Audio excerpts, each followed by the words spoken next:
We are an order-seeking species. Cathedrals are built on mathematical equations.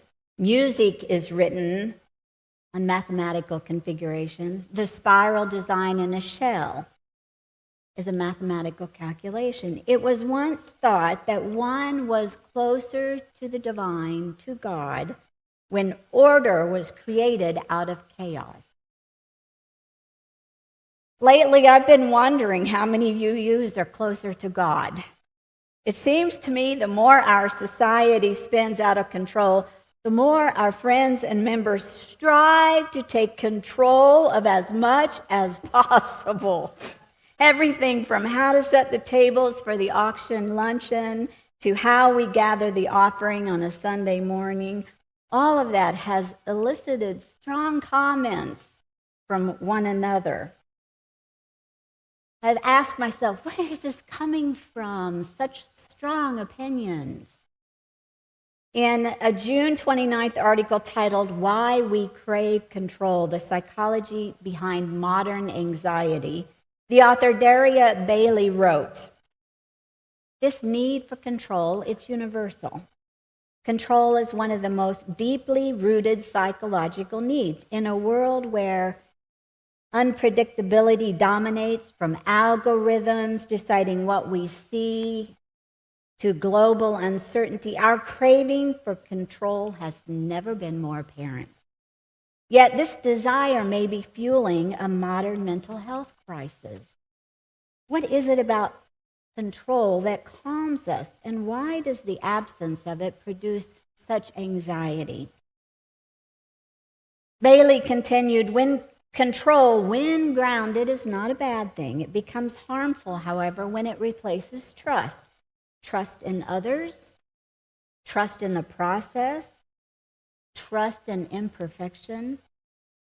Cognitive behavioral therapy, CBT, and acceptance and commitment therapy, ACT, both emphasize this principle.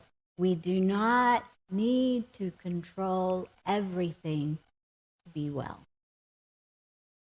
Our desire for control is natural, the author writes, but in a world designed to make us feel powerless, unless we are constantly optimizing, producing, performing, it's worth asking, what if real power lies in surrendering?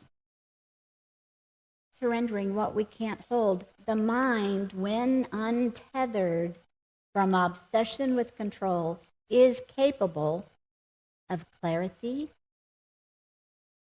of calmness, and of deep insight just by stepping back and watching. I want to repeat that. When untethered from obsession with control, the mind is capable of clarity, calmness, and deep insight.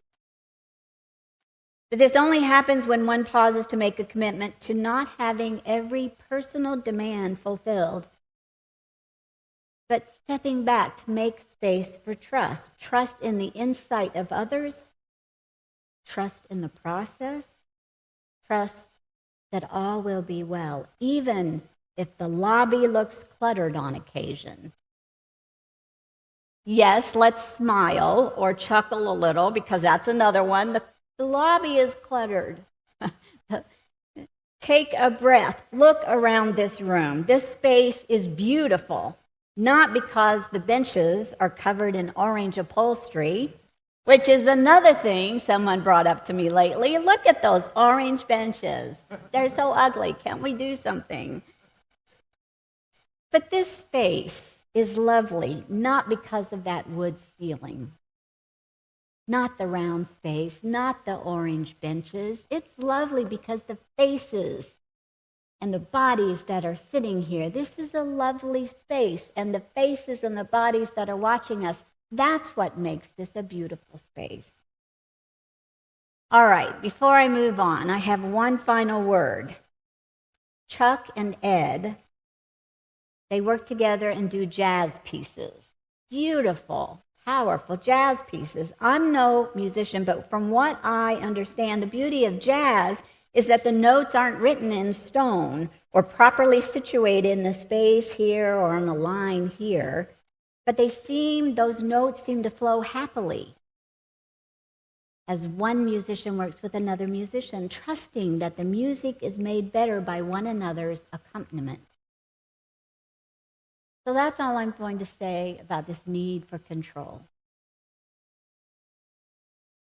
It comes up this time of year, right? When's the turkey going to be done? What are we going to have? What are the sides? Did we buy? I understand the need for control.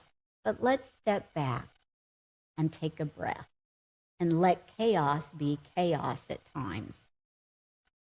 So here's the thing. As usual, every year I make it my big deal on a Sunday before Thanksgiving. I'm going to speak about the power of gratitude and the virtue of developing a life of appreciation for the gift of each moment. I know it can be said 1,000 times, but the subject matter is so huge. I mean, prophets and poets have spent their lives preaching on the virtue of appreciation and gratitude. So I decided with a topic so big, I would go back to what works for children, our small wonders of chaotic delight, who often have to learn to sit in orderly rows. Thoughts. T. It's an acronym, thankful, thoughts. Have you ever listened to someone speak or read something powerful, and then you ask yourself, how fortunate am I to have read or heard these words? They're so valuable to me, so helpful. So I ask you right now, who has informed your thoughts and subsequently maybe changed your life? Take a moment to reflect. Say them out loud. Nikki Giovanni is one of them for me, a poet I saw speak in Indiana years ago. Who changed your life by changing your thoughts?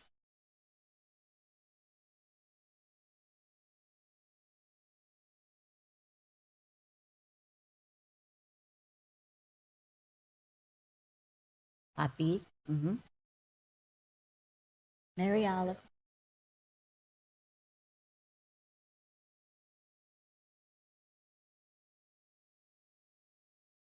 Oh, where you've spent much time working with them, the women in the prison.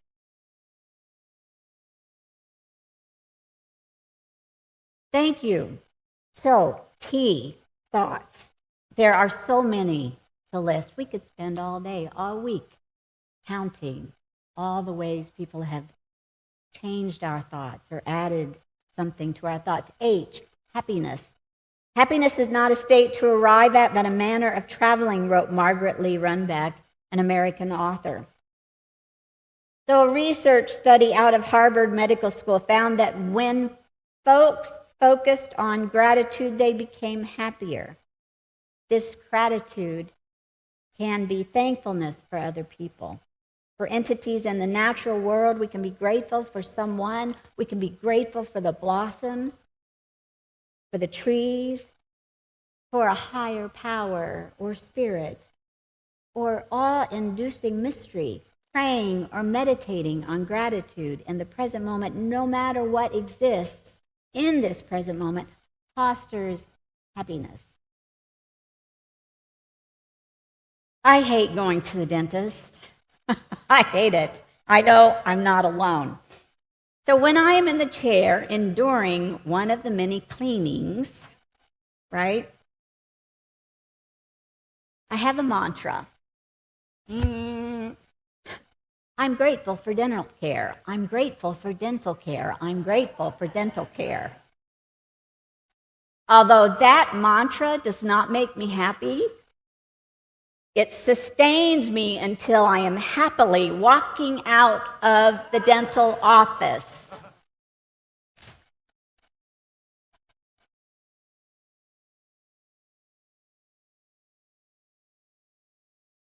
A, abundance. The phrase focus on abundance rather than scarcity is such a cliche, but like so many cliches uttered too many times, it really is true. Part of the role of a journey of faith is to open oneself to transformation. That's one of our values. Am I open and willing to be transformed? That is, can we allow for a change in one's perspective? Sometimes the ability to make the transition to a different mindset is to change one's actions and rituals. So I'm a fan of the writer Anne Lamott, a respected contemporary author. I'll bet lots of you know about Anne Lamott. She spoke of how she was able to transform her life. She wrote, "I started prayer. Not the usual old prayer to God, I am such a loser. The new one," she said. "Hi, and thank you." She said, "I viscerally got to the point that God was everywhere, poor old God, just waiting for you to notice and enter your life like a track coach for slow people." Lamott changed a habit, a perspective even, and it was a help to her. Kathleen Norris said, "Prayer is not for asking what you think you want, but asking to be changed in ways that you can't imagine." Being open to change is good for the body as well. The moment you change your perception, says Bruce Lipton, is the moment you rewrite the chemistry of your body. The next letter in our acronym, thankful, is N, to become aware of the numinous experience. Rudolf Otto first wrote about having an indescribable encounter, and he used the term numinous from the Latin word numens, meaning God, or cognate with the verb nuere, to beckon or nod toward God.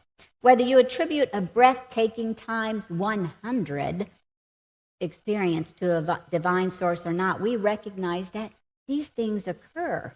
Who cares how or from where the incident emerged? For example, I had a powerful, disorienting, delightful experience snorkeling. I lost myself in the moment. I forgot to breathe underwater through a snorkel. I could not tell if I was a water molecule or a human being. All sounds stopped, and I was powerfully present. I will never be able to explain it, but I would love to have another occasion to have that experience, to feel it. Plotinus, the great Roman philosopher, said regarding life, "This is not a journey for the feet. The feet bring us from land to land. You must close the eyes and call instead upon another vision, which is to be awakened within you, a vision, the birthright of all which few pause or turn to see." How do you explain what happens when something so powerful occurs? Will you allow yourself to have a numinous experience? Take a moment now and recall when you experienced an incredible moment, a breathtaking moment.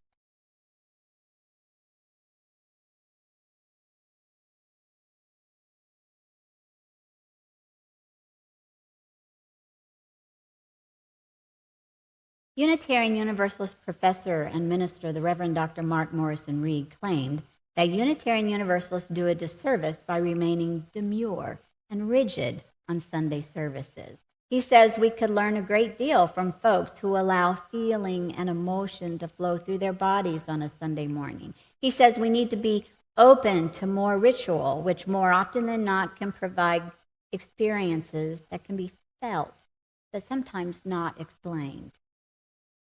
For example, is it so terrible to sway to music?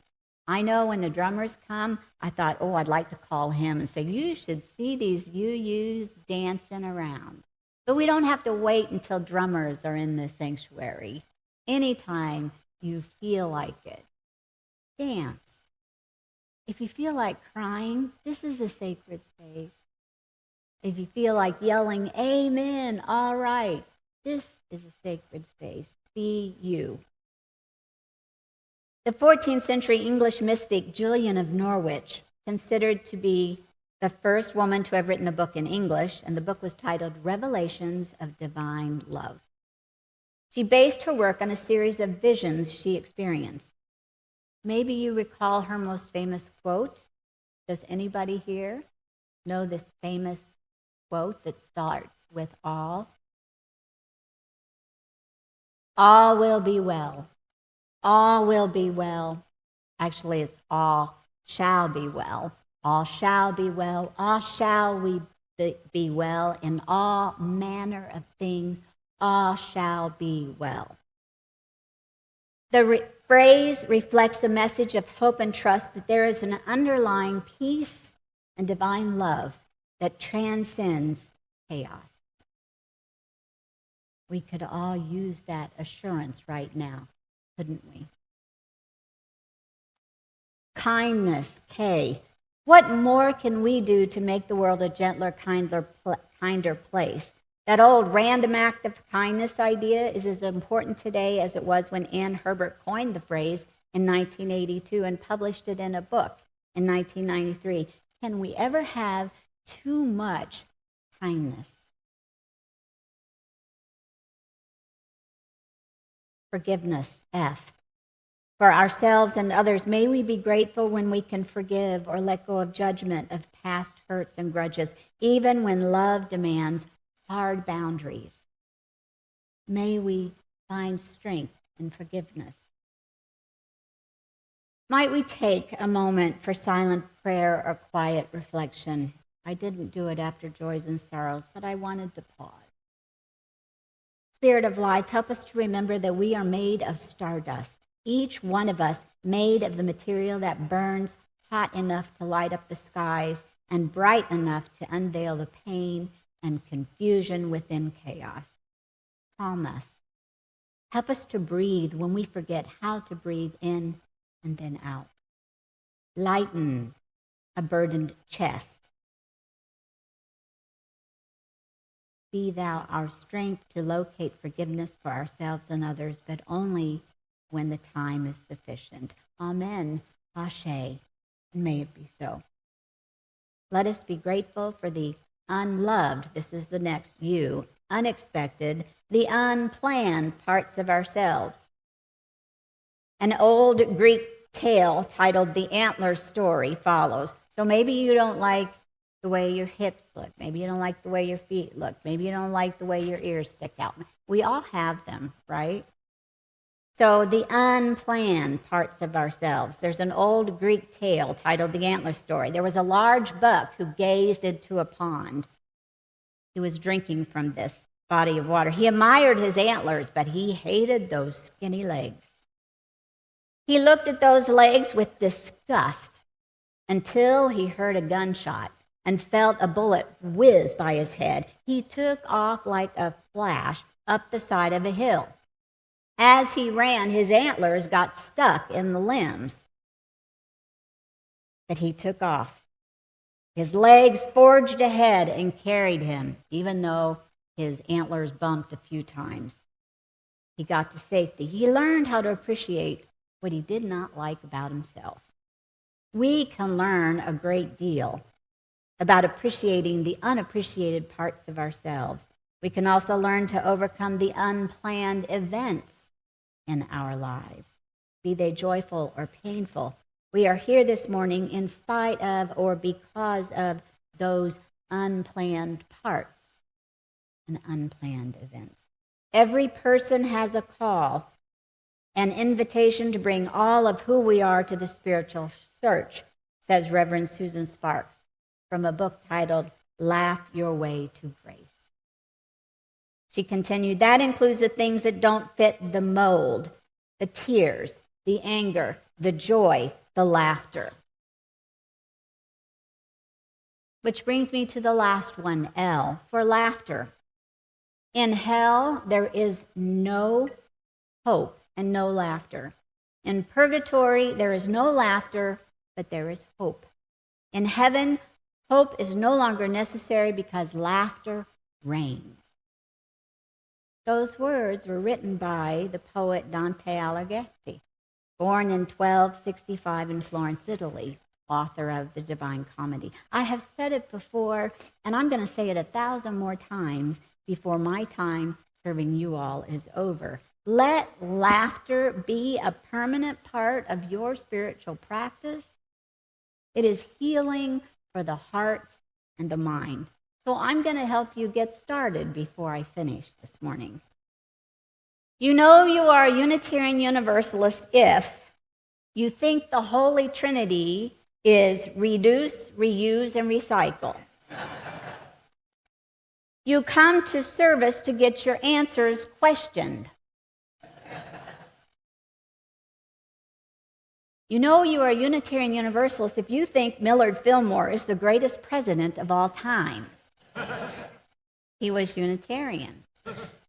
Which, by the way, you did a reading by a Unitarian minister, Naomi King. Do you know she is the daughter of Stephen King? Yeah, the author. You know you are a Unitarian Universalist if your child says to you before eating dinner at a friend's house, I'm going to remember to say my pleases and my thank yous, but I'm not going to say that dinner Pledge of Allegiance.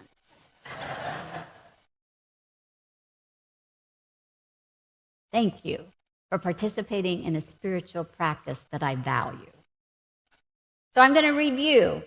As I said, you will be quizzed. May we endeavor to have more gratitude by being thankful. That is, thankful for thoughts, for happiness, for abundance, for the numinous experience. May we remain open to the numinous moment in nature, meaning we will embrace opportunities for unexplainable gifts of experience. For K, kindness, practicing random acts of kindness. That becomes gratitude in action, even if it feels embarrassing. I know the stranger you want to say, hey, love those sparkly shoes, and they think you're weird for talking to them. It's okay. Extend that act of kindness. Forgiveness for ourselves and others. You, unplanned parts, meaning may we accept the unplanned parts of ourselves, including unplanned events in life. And L for laughter, to help us along our journey that is spiritual. In our attempt to have gratitude, may we find grace and buoyancy. Anne Lamott wrote, sometimes grace works like water wings when you feel you are sinking. Blessed be, and may it be so. Thank you.